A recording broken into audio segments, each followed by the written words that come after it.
నమస్తే ఫ్రెండ్స్, నేను మీ జర్నలిస్ట్ వలి. ఆంధ్రప్రదేశ్లో ప్రస్తుతం ఒకటే హాట్ టాపిక్. తల్లికి వందనం పథకాన్ని ప్రారంభించింది కూటమి ప్రభుత్వం. ప్రతి తల్లికి కూడా 15,000 ఇస్తామని చెప్పారు. ఇచ్చిన మాట నిలబెట్టుకున్నారు. 13,000 ఖాతాలో పడుతున్నాయి. 2,000 రూపాయలు స్కూల్కి సంబంధించిన మెయింటెనెన్స్ కోసం ప్రభుత్వం ఖర్చు పెడుతుంది. ఇది విషయాన్ని విద్యాశాఖ మంత్రి నారా లోకేష్ చాలా స్పష్టంగా చెప్పారు.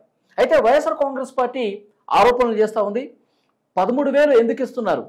మీరు ఎన్నికల హామీగా నీకు 15,000, నీకు 15,000, నీకు 15,000 అని చెప్పి మీరు ప్రచారం చేసి ఇప్పుడు 13,000 ఇవ్వటానికి కారణం ఏంటి? మిగతా 2,000 నారా లోకేష్ జేబులోకి వెళ్తున్నాయి. మద్యం మీద, ఇసుక మీద దోచింది సరిపోలేదా నారా లోకేష్? ఈ 2,000 రూపాయలు కూడా నీ జోబులో వేసుకుంటున్నావు అని తీవ్రంగా ఆరోపణలు చేసిన పరిస్థితి. దీని మీద నారా లోకేష్ గారు రియాక్ట్ అయ్యారు. ఇలాంటి తప్పుడు ఆరోపణలు చేస్తే కఠినంగా చర్యలు తీసుకోవాల్సిన పరిస్థితి ఉంటుంది. 24 గంటలు టైం ఇస్తున్న వైఎస్ఆర్ కాంగ్రెస్ పార్టీ వాళ్ళకి నిరూపించండి, లేదంటే న్యాయపరంగా ఎలాంటి చర్యలు తీసుకుంటానని చెప్పి సవాల్ చేసిన పరిస్థితి. దీని గురించి మనం డిస్కస్ చేద్దాం. తర్వాత పరిణామాలు ఏ విధంగా ఉంటాయన్నది. నాతో పాటు స్టూడియోలో ఉన్నారు ప్రముఖ రాజకీయ విశ్లేషకులు కొత్త రవీంద్రబాబు గారు. వారితో మాట్లాడదాం. రవీంద్రబాబు గారు నమస్కారం సార్. నమస్తే. రవీంద్రబాబు గారు, తల్లికి వందనం ఆరోపణలు, ప్రత్యారోపణలు, సవాళ్లు కనిపిస్తా ఉన్నాయి.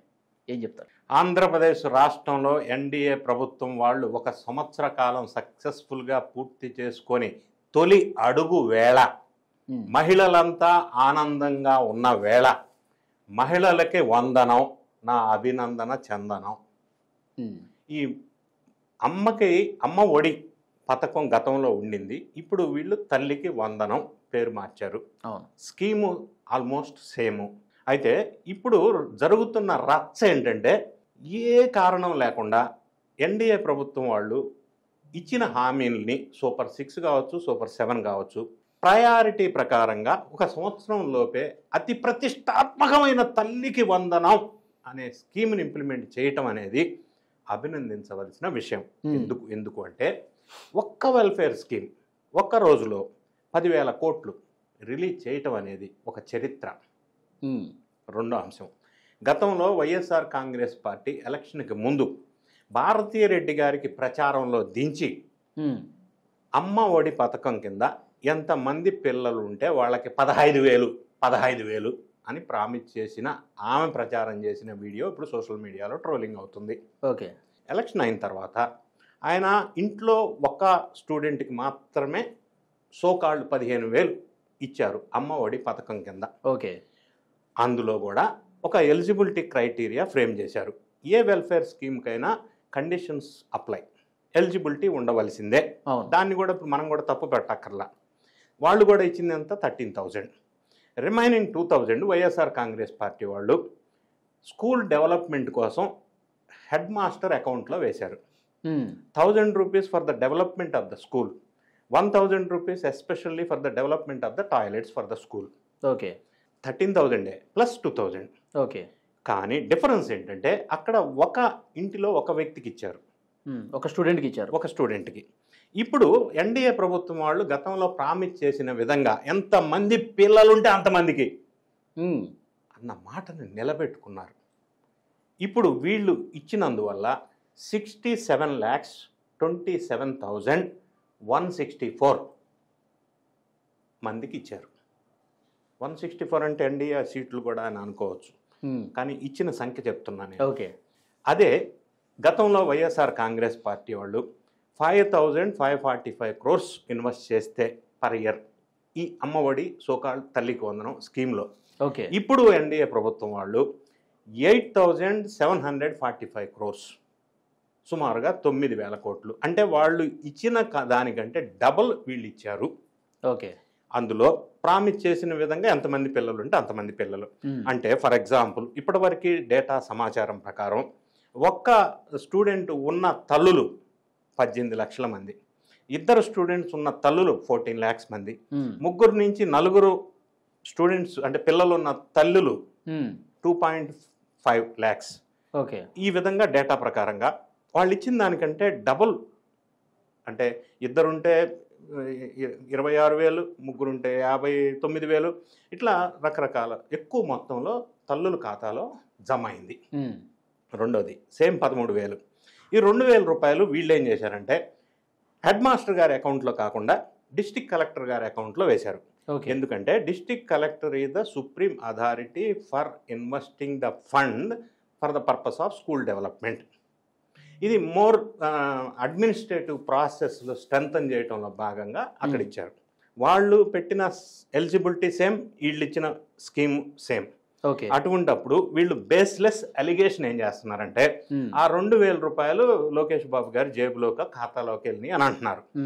ఎందుకు అంటున్నారంటే 13 ఏళ్ళు ఇచ్చారు కదా. If that is so Jagan Reddy గారు 5 సంవత్సరాలు పరిపాలించినప్పుడు ఆయన కూడా 13,000 రూపాయలు ఇచ్చాడు కదా. మిగతా అంటే ఇప్పుడు తెలుగుదేశం పార్టీ వాళ్ళు ప్రచారంలో మీరు 13,000 ఇచ్చారు, ఒకరికే ఇచ్చారు, మేము 15,000 ఇస్తున్నాం, అందరికీ ఇస్తాం, ఇది చెప్పింది. మరి 15,000 నిమ్మల రామానాయుడు గారు 15,000 అవును నిమ్మల రామానాయుడు గారు ర్యాగింగ్ చేశారు. అవును చేశారు. ఇప్పుడు ఆ 15,000 వస్తాయి అని చెప్పి అందరూ కూడా చూస్తూ ఉన్నారు, వెయిట్ చేస్తూ ఉన్నారు, ఫ్యామిలీ మెంబర్స్ కూడా. ఆఖరి నిమిషంలో 13,000 మీరు గతంలో అట్లాగే ఇచ్చారు కాబట్టి మేము ఇట్లాగే ఇస్తాం, ఆ ప్రొసీజర్ని ఫాలో అవుతాం అంటే వాళ్ళకి మీకు తేడా ఉంది. అందరికి ఇస్తానన్నది మీరు ఎన్నికల హామీ. 15 మరి నొక్కి మరీ చెప్పారు కదా. ఆ స్కూల్ టాయిలెట్స్ ఏవో, స్కూల్ డెవలప్మెంట్ ఏదో, అది మీరు ఎక్స్ట్రా చేయొచ్చు కదా, 15,000 వేయచ్చు కదా అనేది వాళ్ళ పాయింట్. ఎస్, వాళ్ళు లాజికల్గా టెక్నికల్గా ఈ ఆర్గ్యుమెంట్ వినిపిస్తున్న మాట వాస్తవం, నిష్పక్షపాతంగా చెప్పాలంటే. ఇక్కడ మనం ఒక్కసారి సబ్జెక్ట్ మాట్లాడుకుంటే వాళ్ళు 13,000 ఇచ్చారు, వీళ్ళు 13,000 ఇచ్చారంటే ఒక పిల్లవాడు ఉంటే వాళ్ళు ఇచ్చింది వీళ్ళు ఇచ్చింది సేమ్. కానీ వాళ్ళకి డిఫరెన్స్, వీళ్ళిద్దరు ఉంటే, ముగ్గురు ఉంటే, నలుగురు ఉంటే, 5గురు ఉంటే అన్ని 13,000 ఎక్కువ వచ్చినాయి. ఎంతమంది ఉంటే అంత వచ్చినాయి. రెండోది, ఈ 2,000 అనేది స్కూల్ డెవలప్మెంట్ అనేది అప్పుడు ఉంది, ఇప్పుడు ఉంది. అప్పుడు వాళ్ళు చేసిన తప్పు అయితే ఇప్పుడు వీళ్ళు చేసిన తప్పు. అదే ఫార్ములా, అదే క్యాలిక్యులేషన్ వీళ్ళు చేసుకున్నారు. ఓకే. లేదు అని అంటే ఏం చేసి ఉండేది అంటే ఆ 2,000 కలెక్టర్ అకౌంట్లో స్కూల్ డెవలప్మెంట్ కూడా లబ్ధిదారులకే ఇచ్చి దానికి సపరేట్ ఫండ్ అలాట్మెంట్ చేసి ఉండవలసింది. అలా చేయటం వల్ల అడిషనల్ బర్డన్ అవుతుంది. రెండోది, ఇప్పుడు ఆల్రెడీ ఫైనాన్షియల్ వ్యవస్థ దెబ్బతిన్న, ఆర్థిక వ్యవస్థ చిన్నాభిన్నమైతే ట్రాక్లో పెట్టే ప్రయత్నం చేస్తున్నారు. సో వీళ్ళు కామెంట్ చేస్తున్న దాంట్లో ఏంటంటే, ఒకటి, వీళ్ళు 1 year లోపు పూర్తి చేయటం అనేది అభినందించాలా. రెండోది, లోకేష్ బాబు గారికి జేబులోకి వెళ్ళి అని అంటున్నారు కదా. మరి 5 సంవత్సరాలు వాళ్ళు ఇచ్చిన 13,000, మిగతా 2,000 అన్ని ఎవరి జేబులోకి వెళ్ళి? వాళ్ళు స్కూల్ డెవలప్మెంట్ కోసం చేశారంట వాళ్ళు. ఇది కూడా అదే కదా, డెవలప్మెంట్ కోసమే కదా. అది డెవలప్మెంట్ కోసం అయితే ఇది కూడా అదే ఫార్ములా కదా. ఇది కూడా 2,000 అదే డెవలప్మెంట్ కోసం కదా. ఆయన జేబులోకి వెళ్తే 5 సంవత్సరాలు మీ జేబులోకి వెళ్ళియా? Baseless allegation. బేస్లెస్ ఎలిగేషన్ అని ఎందుకు అంటున్నానంటే, బేస్లెస్ ఎలిగేషన్ చేసే సంస్కృతి, సాంప్రదాయం ఉన్న పార్టీ వైఎస్ఆర్ కాంగ్రెస్ పార్టీ. గతంలో 2019 ఎలక్షన్ సందర్భంలో బాబాయిని హత్య చేశారు వాళ్ళే. ఫస్ట్ హార్ట్ అటాక్ అన్నారు వాళ్ళే. తర్వాత ఎలక్షన్ దగ్గరకు వచ్చిన తర్వాత నారాసుర రక్త చరిత్ర అని ఒక గొడ్డలు బొమ్మేసి చంద్రబాబు నాయుడు గారి ఫోటో వేసి ఆ బ్లేమ్ అంతా వీళ్ళ మీద దొబ్బేసే ప్రయత్నం చేశారు. దాన్ని తెలుగుదేశం పార్టీ తీవ్ర స్థాయిలో ప్రతిఘటించకపోవటం వల్ల జగన్ రెడ్డి గారు 2019లో గెలవటానికి కొన్ని కారణాల్లో ఇదొక కారణం. ఓకే. అంటే బేస్లెస్ అలిగేషన్ చేసి వాళ్లే చంపుకొని ఈ నెత్తి మీద వేసారు. ఒక ఎగ్జాంపుల్. రెండో ఎగ్జాంపుల్, అదే సందర్భంలో తిరుమలలో పింక్ డైమండ్ మాయం, అది చంద్రబాబు నాయుడు గారి ఇంట్లో బెడ్రూమ్లో ఉంది అని ఒక బేస్లెస్, ఫాల్స్, యూజ్లెస్ ఎలిగేషన్ చేశారు. ఓకే. తర్వాత విచారణలో, నిర్ధారణలో తేలింది ఏంటి, అసలు తిరుమలలో పింక్ డైమండ్ అనేది లేనే లేదు. అంటే ఒక లేని దాన్ని కూడా సృష్టించి బేస్లెస్ ఎలిగేషన్ చేయటంలో వైఎస్ఆర్ కాంగ్రెస్ పార్టీ సంస్కృతి, అది అందులో ఎక్స్పర్ట్స్. ఈ 2 ఎగ్జాంపుల్స్ బేస్ చేసుకొని ఇప్పుడు లోకేష్ బాబు గారు అన్నట్టుగా 24 గంటల్లో వీళ్ళు ఆ అమౌంట్ ఈయన జేబులోకి వచ్చిందని ప్రూవ్ చేయాలా, లేదంటే క్షమాపణలు చెప్పి విత్డ్రా చేసుకోవాలా, లేకపోతే ఆయన లీగల్ యాక్షన్ తీసుకుంటాడు. ఓకే. ఇంకొకటి, ఇసుక మద్యంలో కూడా దోచింది సరిపోలేదా? ఆ రెండింటికి సంబంధించి కూడా మీరు జేబులు వేసుకున్నారు కదా, ఇవి కూడా మళ్ళీ జేబులు వేసుకోవటానికా అని చెప్పి కామెంట్ చేశారు కదా.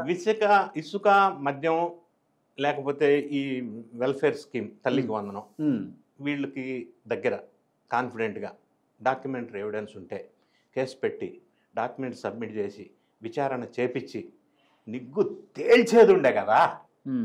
ఆ పని ఎందుకు చేయరు? చేయవలసింది ఆ పని కదా. ఇటువంటి బేస్లెస్, అసలు పాయింట్ లేకుండా నిరాధారమైన ఆరోపణలు చేయటం ఒక రాజకీయ పార్టీకి ఏ విధంగానూ కరెక్ట్ కాదు. ప్రజలు అన్నీ గమనిస్తున్నారు. ఇంకొక అంశం ఏంటంటే, ఇప్పుడు వాళ్ళు స్కీమ్స్ మనం కంపేర్ చేసినట్టయితే సంవత్సర కాలంలో వీళ్ళు ఏదైతే ప్రామిస్ చేశారో అన్ని 85% స్కీమ్స్ ప్రామిస్డ్ ఇంప్లిమెంట్ చేశారు.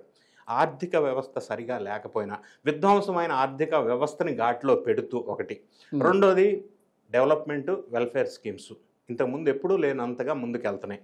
నాలుగోది ఇది సహించలేని వైఎస్ఆర్ కాంగ్రెస్ పార్టీ వాళ్ళు ఇన్వెస్ట్మెంట్స్ రావద్దు అని శాంతి భద్రతలు విచ్ఛిన్నం కలిగించే విధంగా ప్రతిరోజు ఏదో ఒక సంఘటన వెలుగులోకి తీసుకొస్తూ కంటిన్యూస్ అదే పద్ధతిలో వెళ్తా ఉన్నారు. సో ఆ విధంగా వెళ్ళటం వల్ల రాష్ట్రానికి రావాల్సిన పెట్టుబడులు ఇంపాక్ట్ పడుతుంది. ఫర్ ఎగ్జాంపుల్ అమరావతి వేసల రాజధాని, అక్కడ హెచ్ఐవి వ్యాధిగ్రస్తులు ఉన్నారని ఒక బ్లేమ్ చేశారు. దానివల్ల ప్రజల మనోభావాలు దెబ్బతినటం ఒక పార్ట్ అయితే, వేరే కంట్రీ వాళ్ళు ఇన్వెస్ట్మెంట్స్కి రావాలంటే ఈ సబ్జెక్టు విని వాళ్ళు రారు కదా.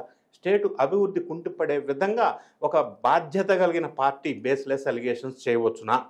రెండోది, ప్రతిసారి ఒక పర్యటన పెట్టడం, ఆ పర్యటనలో శాంతి భద్రతల సమస్య సృష్టించడం కావాలని, దాని ద్వారా కూడా సమాజానికి వేరే వాళ్ళకి ఏం మెసేజ్ తీసుకెళ్తున్నాం ఆంధ్ర రాష్ట్ర ప్రజల నుంచి, ఈ విధంగా చేయటం వల్ల ఒక నిర్మాణాత్మకమైన పాత్ర పోషించవలసిన YSR Congress party baseless allegation చేయటమే ఇదే మోటో అని పెట్టుకొని చేయటం వల్ల ఏ విధంగా ఎవరికి నష్టం అనేది ఒకసారి పునరాలోచించుకోవాల్సిన అవసరం ఉంది.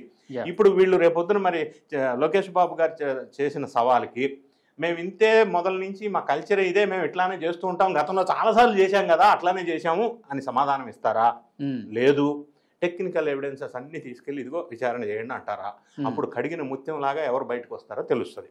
ఓకే, చూద్దాం సార్ మరి ఏ మేరకు వాళ్ళ ఆధారాలు తీసుకొస్తారో, లేదంటే వాళ్ళు మీరు అన్నట్టు ముందు నుంచి అదే ధోరణి కంటిన్యూ చేస్తారో చూద్దాం. వాస్తవాలు త్వరలో బయటకు వస్తాయి. థ్యాంక్ యూ వెరీ మచ్ కొత్త రవీంద్రబాబు గారు. Thank you.